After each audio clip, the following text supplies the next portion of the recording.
আল্লাহ পাক তার হাবিবকে দুনিয়াতে পাঠাবেন, দুনিয়াতে তার হাবিবকে আনবেন। মা আমেনার রাদিয়াল্লাহু তাআলা আনহার পবিত্র রেহেম, পবিত্র পেট মুবারক থেকে জমিনে কদম রাখবে। জমিন আজকে যার খাতিরে এই জমিন হয়েছে, যার খাতিরে এই জমিন হয়েছে, ওই জমিনে যেই নবীর খাতিরে জমিন হলো, ওই জমিনে ওই নবী কদম রাখবে। জমিন আনন্দিত হয়ে গেছে। নবী জগতে আসবে, আল্লাহ তাআলা জান্নাত থেকে রমণীদেরকে পাঠিয়ে দিলেন, এই রমণীরা দুনিয়ার বাচ্চা জন্মগ্রহণ করলে দুনিয়ার আরেক দায়ী খেদমত করে। যার চাইতে দামি কোনো সন্তান জগতে আসে নাই, আসবে না। যার চাইতে সুন্দর আর কোনো সৃষ্টি আমি আল্লাহ তাআলা করি নাই। কত সুন্দর কিভাবে আমার নবী রাহমাতুল লিল আলামিন সাল্লাল্লাহু আলাইহি ওয়াসাল্লাম মসজিদে নববীর মধ্যে, পাশেই নবীজির মিম্বার মোবারক, যেখানে দাঁড়িয়ে নবীজি বক্তব্য দেন। আরেকটি মিম্বার নবীজি বানিয়ে দিলেন। সহিহ বুখারী শরীফ এসেছে, মিশকাতুল মাসাবির 410 পৃষ্ঠা এসেছে। আরেকটি মিম্বার নবীজি বানিয়ে দিলেন হযরত হাসান বিন সাবিতের জন্য। নবীজি কদম মুবারকের পাশে দাঁড়িয়ে, মিম্বারের উপরে দাঁড়িয়ে, আমার নবীজির সামনে দাঁড়িয়ে হযরত হাসান বিন সাবিত বলছেন, ওয়া আহসানু মিনকা লাম তারা কাত্তু আইনি। নবীজিকে উদ্দেশ্য করে হাসান বিন সাবিত বলছেন, হুজুর, আপনার চাইতে সুন্দর কোন সৃষ্টি জিন্দেগিতে কোন চোখ আর কোনদিন দেখে নাই। ওয়া আজমালু মিনকা লাম তালিদিন নিসা। হাবিব, আপনার চাইতে এত সৌন্দর্যমণ্ডিত কোন সন্তান কোন মা জন্ম দেয় নাই।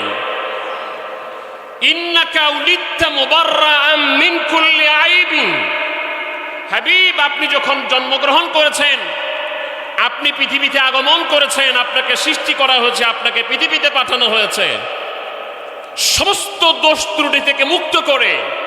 কাআন্নাকা কদ খুলিকতা কামা তাশা।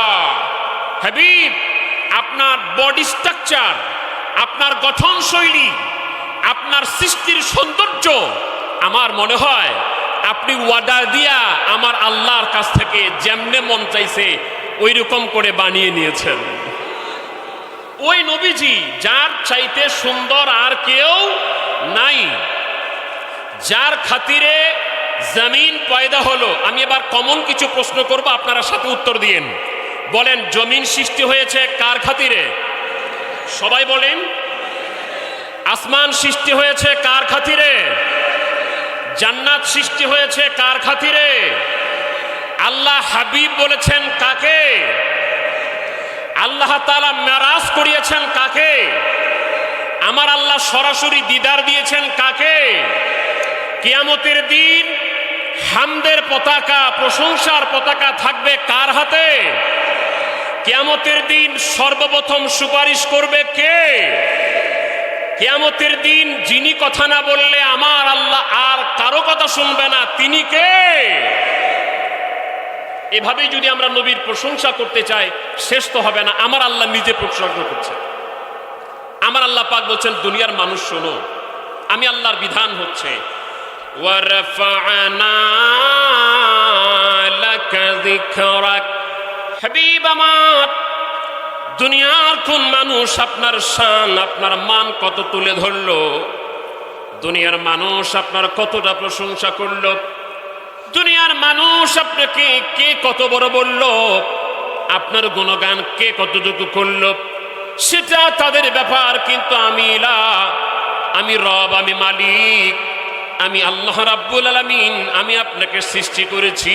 আমি ঘোষণা দিলাম, হাবিব শোনেন, আমি রব, আমি আল্লাহ নিজে আপনার শানকে তুলে ধরেছি। তাহলে দুনিয়ার কোন মানুষ যদি আমার নবীর শান তুলে না ধরে, নবীর শান বন্ধ হবে? আরেকটু জোরে বলেন, বন্ধ হবে? আমরা ক্লিয়ার কথা বলি, সব সময় স্পষ্ট আকারেই কথা বলি। মিলাদুন নবী রাসূল করিম সাল্লাল্লাহু আলাইহি ওয়াসাল্লামের জন্মদিন, উপলক্ষে যে আয়োজনটা, এটা মিলাদুন নবী সাল্লাল্লাহু আলাইহি সাল্লাম। এই দিনে আমরা বিভিন্ন ধরনের আমল করি, প্রত্যেকটা আমল কোরআন সুন্নাহ মোতাবেক। প্রত্যেকটা আমল, বিশেষ করে বেশি করে নবীর শানে দুরূদ সালাম পেশ করা। কিছু কিছু ভাই সাহেবরা এখন আপত্তি করে নবীজির মিলাদ এটাকে সিরাত হিসেবে আলোচনা করা যাবে, পালন করা যাবে না। কত হাস্যকর কথা। তো আমার কথা হলো, আপনি আলোচনা করবেন তো আমরা পালন করি কিভাবে? আমরাও তো নবীর আলোচনাই করি, আমরাও নবীর শানে দুরূদ সালাম পেশ করি, আমরাও নবীজি জীবন চরিত্র আলোচনা করি, তা আমরাও সেম কাজটাই করি। এরপরে ভালো করে শোনেন, বলেন নির্দিষ্ট দিনে 12ই রবিউল আউয়াল, এটা নির্দিষ্ট দিন না। বলে তাহলে কোন দিন? বলে কেউ বলে 9 তারিখ। তা আমার কথা হলো, আপনি যদি 9 তারিখটাকে মনে করেন তা আপনি 9 তারিখে করেন। আপনি যদি 8 তারিখ মনে করেন আপনি 8 তারিখে করেন। আপনি যদি 15 তারিখ মনে করেন আপনি 15 তারিখ করেন। তো এটাও করবে না, খালি আপত্তি তুলে ধরবে। এর দ্বারা বোঝা যায় মূল বিষয় তারিখ না, মূল বিষয় হলো তারা আমার নবীজির শান আলোচনা বন্ধ করতে চায়। আমরা কি বন্ধ হতে দিব? জোরে বলেন, বন্ধ হতে দিব? আহলুস সুন্নাত ওয়াল জামাত এটা নবীর জামাত। বাংলাদেশ বিশ্ব প্রেক্ষাপটে বিশ্ব জাকের মঞ্জিল। কে আহলুস সুন্নাত ওয়াল জামাতের নাম করা প্রচার করে, কে অরিজিনাল করে, সেটা আমরা দেখতে যাব না। মূল কথা হলো এনাদের কাজ কি? কাজ হলো নবী করিম সাল্লাল্লাহু আলাইহি ওয়াসাল্লামকে হায়াতুন নবী, নূর নবী, জিন্দা নবী হিসেবে নবীজির শানকে তুলে ধরা। আমি বাস্তবতার আলোকে বলি, কে কোথার থেকে আহলুস সুন্নাত ওয়াল জামাতের এই প্রোগ্রাম খেদমত করে সেটা তার ব্যাপার। আপনি ক্যালকুলেশন করে হিসাব করে দেখেন, হোল ওয়ার্ল্ডে তাম পৃথিবীতে যদি মিলাদুন নবী দিয়ে আহলুস সুন্নাত ওয়াল জামাতের প্রচার, নবীর প্রচার প্রসারণা বুঝেন, আমি হিসাব করে করে বলতে পারি বিশ্ব জাকের মঞ্জিলের মুরিদ সন্তানদের চাইতে, খাজা বাবা ফরিদপুরের মুরিদ সন্তানদের চাইতে তাম পৃথিবীতে নবীর আলোচনা, নবীজির মিলাদুন নবী সারা পৃথিবীতে এত বেশি আর কেউ করে না। অতএব সবচাইতে বড় আহলুস সুন্নাত ওয়াল জামাতের দাবিদার হলো বিশ্ব জাকের মঞ্জিল।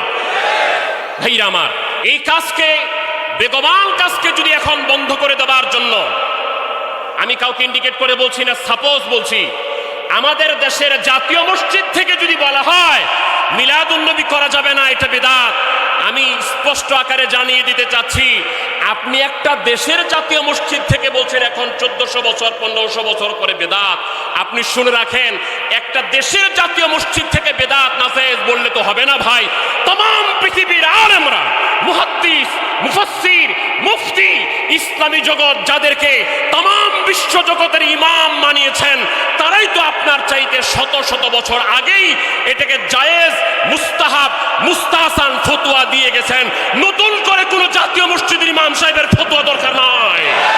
ভাইরা আমার, এবার আসেন, আপনারা হয়তো কেউ বিব্রত হয়েছেন, সেটা কে কোন আঙ্গিকে কার থেকে কি কথা বললো সেটা তাদের ব্যাপার। মূল কথা হলো, যারে দেখতে নারী তার চলন বাঁকা, এরকম কিছু লোক ছিল, আছে, থাকবেই। ওনারা ওনাদের মত নিয়ে থাক, তবে আমাদের উচিত কি আমরা বিভ্রান্ত হব না। আমরা নবীকে পেয়েছি, নবীকে ছাড়বো না। নবীর মহব্বত শিখেছি, কলিজায় ঢুকিয়ে নিয়েছি, এই কলিজায় নবীকে বের করা যাবে না। এই কলিজার থেকে নবী কখনো বের হবে না। এখন যদি বলেন, আমি স্পেসিফিক্যালি বলছি, এবার হয়তো হারাম শরীফের, বাইতুল্লাহ শরীফের ইমাম সাহেবের একটা বক্তব্য নিয়ে একটু বিভ্রান্ত ছড়ানো হচ্ছে।